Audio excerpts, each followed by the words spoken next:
Family welcome back to my channel. तो आज की इस वीडियो में हम जो है वो नावल का 38 पार्ट को स्टार्ट करते हैं। वीडियो को स्टार्ट करने से पहले चैनल को सब्सक्राइब कर दें और वीडियो को लाइक कर दें। अगर आप भी कोई नावल पढ़ाना चाहते हैं तो वो कमेंट्स में ज़रूर बताइएगा और नावल वही बताइएगा जो पहले यूट्यूब पे किसी ने पोस्ट ना किया। तो चलिए नावल की तरफ बढ़ते हैं। आप हमें अपने शोहर के हाथों क्यों मरवाना चाहती हैं? आसिम अलीज़ा के कान में हल्की आवाज़ से बोला, देखें कैसे देख रहे हैं, जैसे अभी उठाकर बाहर फेंक देंगे। अली ने भी हिस्सा डाला, आपी ना तंग करो भाई को, इन्हें गुस्सा आ रहा है। इस बार उमर सलाह देता हुआ बोला, जबकि मुकद्दम मुसलसल इन बहन भाइयों को देख रहा था जो एक दूसरे के कान में खुसर पुसर कर रहे थे। मैं तो कहता हूँ भाई लोग यहाँ से निकल लो, वरना हमारी बहन हमें ज़रूर पिटवाएगी। अहमद इनकी तरफ झुकता राजदारी से बोला, कितने बेवकूफ़ हो तुम लोग, अब अपनी बहन को अकेला छोड़कर जाओगे? अलीज़ा इन चारों को घूरते हुए बोली, क्योंकि अब इसे ऐसे महसूस हो रहा था जैसे इसने मुकद्दम की दुखती रग पर हाथ रख दिया हो, जिससे मुकद्दम तो इसे हरगिज़ नहीं बख्शेगा। न बहन आपका शोहर आपके पास बेफिक्र नहीं करनी। उमर अलीज़ा से बोलता स्टेज से उतर गया, जबकि वो तीनों भी इसके पीछे ही थे। इन सबको जाता देख अलीज़ा ने बेचारगी सी शक्ल बनाकर मुकद्दम की तरफ देखा जो इसे घूर रहा था। मैम अब सर के साथ आकर खड़ी हो जाएं, हमें शूट लेना है। कैमरामैन अलीज़ा की तरफ देखते हुए बोला तो मुकद्दम को घूरते देखकर अलीज़ा ने मुस्कुराकर मुकद्दम की तरफ देखा और इसके साथ आकर खड़ी हो गई। बहुत जल्दी याद नहीं आ गई तुम्हें? मुकद्दम दांत पीसते हुए बोला, मैं तो मजाक कर रही थी, आप तो सीरियस ही हो गई। अलीज़ा मुस्कुराकर कैमरे में देखते हुए बोली, बेगम ये मैं आपको बाद में बताऊंगा और अभी तो आपने रात वाला हिसाब भी देना है। मुकद्दम अपना बाजू इसके कंधे पर फैलाते हुए मुस्कुराकर बोला, मैं रात को सो गई थी, फिर कौन सा हिसाब? अलीज़ा मुकद्दम के जानिब देखते हुए बोली, बहुत खूबसूरत हिसाब है बेगम, आप फ़िलहाल फंक्शन ख़त्म होने का इंतज़ार करें। मुकद्दम इसकी आंखों में देखते हुए बोला, जो पहले से ही इसे देख रही थी। इसकी आंखों में एक ऐसी कशिश थी जो मुकाबले को नज़र झुकाने पर मजबूर कर देती, मगर मुकद्दम को यही लम्हा बेहद हसीन लगता था।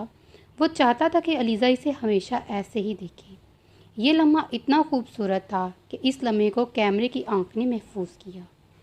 आप तो ऐसे ही गुस्सा कर लेते हैं खड़ूस, अलीज़ा आखिर में हल्की सी आवाज़ में बोली, बेबी यो तो मैं आपको बाद में बताऊंगा मैं कितना खड़ूस हूँ। मुकद्दम इसकी कमर में बाजू हायल करते अपने करीब करते हुए बोला तो अलीज़ा ने घबराकर सामने की तरफ देखा, मगर किसी का भी ध्यान इसकी तरफ ना था। क्या कर रहे हैं, आपको शर्म नहीं आती? अलीज़ा अपनी कमर से इसका बाजू हटाते हुए बोली, तज्जुब की बात है, वैसे तुम्हें पता भी है कि तुम्हारा शोहर कितना बेशर्म है, फिर भी तुम बार बार एक ही बात पूछती हो। मुकद्दम इसका हाथ थामते स्टेज से उतरता हुआ बोला, अस्सलाम वालेकुम भाभी, कैसी हैं आप?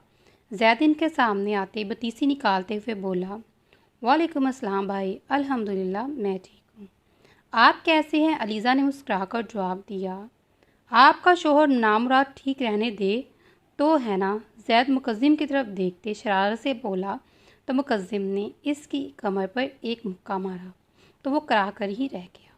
अस्सलाम वालेकुम भाभी, मेरा मतलब गुड़िया, कैसी हैं आप?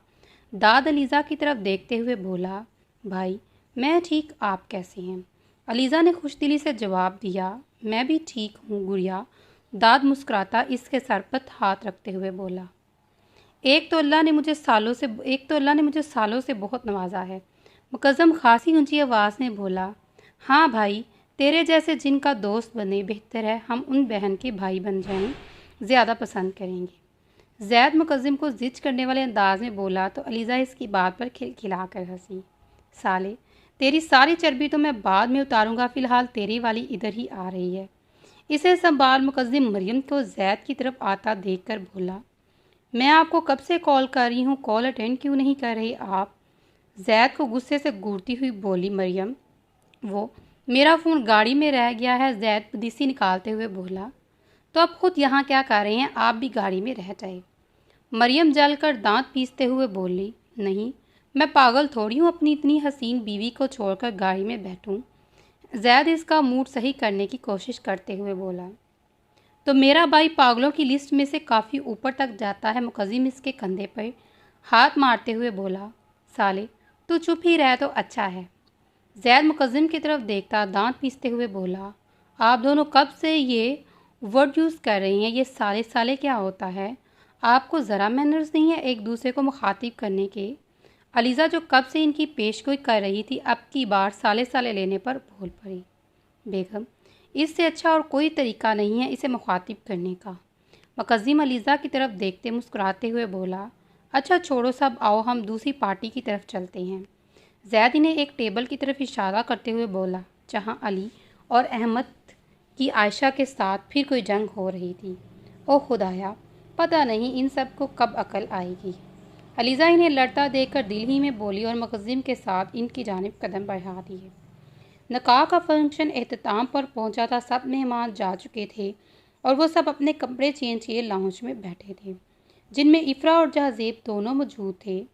जैद भाई, आज आप हमें कोई सॉन्ग सुनाएं अपनी बेगम की शान में।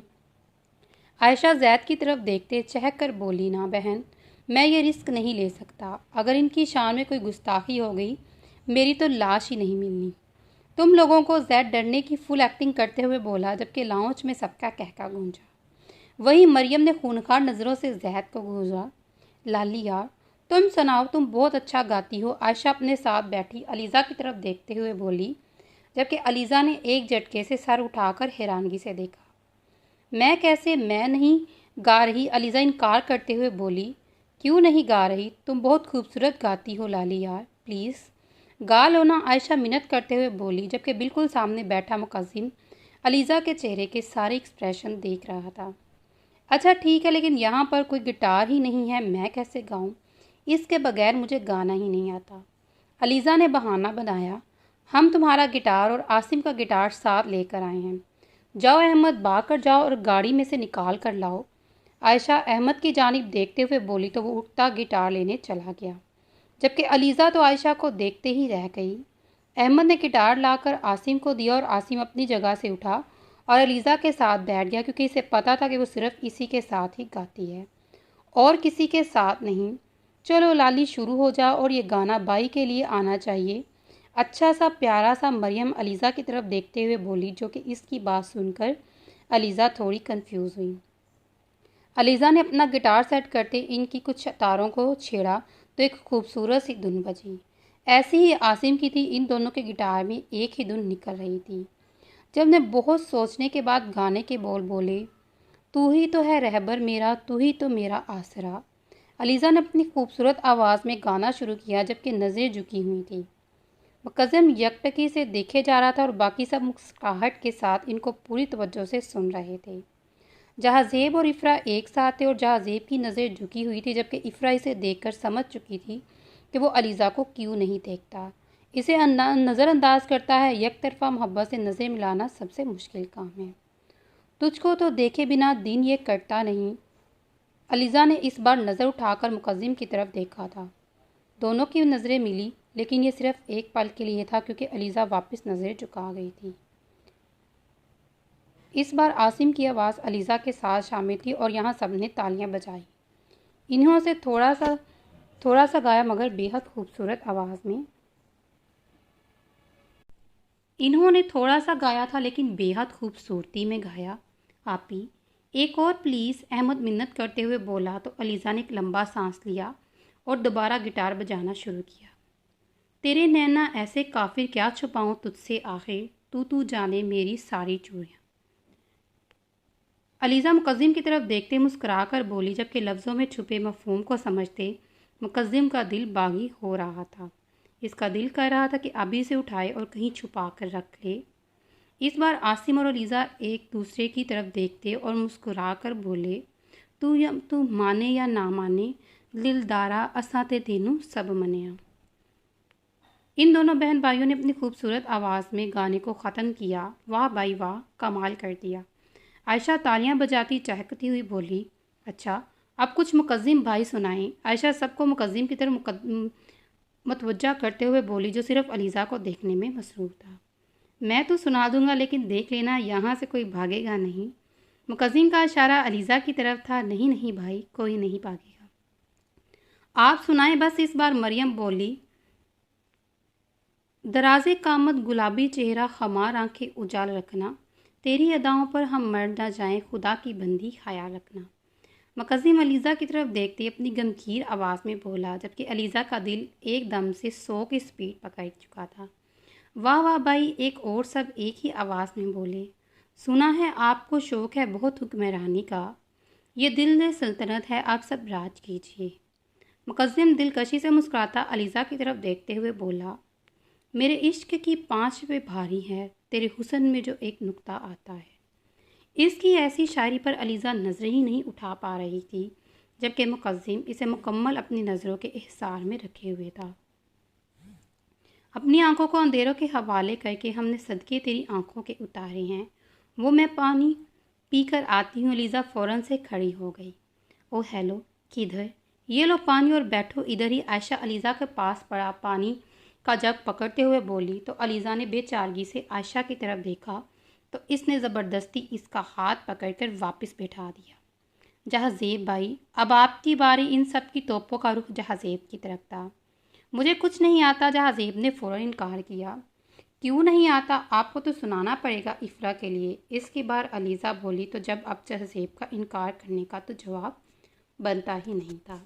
तो चलिए फिर इस नावल को हम यहाँ पे ख़त्म करते हैं। मिलते हैं अगली वीडियो में, तब तक अपना बहुत सारा ख्याल रखिएगा। वीडियो को लाइक ज़रूर किया करें, चैनल को सब्सक्राइब किया करें, ताकि इसी तरह मैं आप लोगों के लिए डेली वीडियो पोस्ट कर सकूँ। अल्लाह हाफ़िज़, टेक केयर।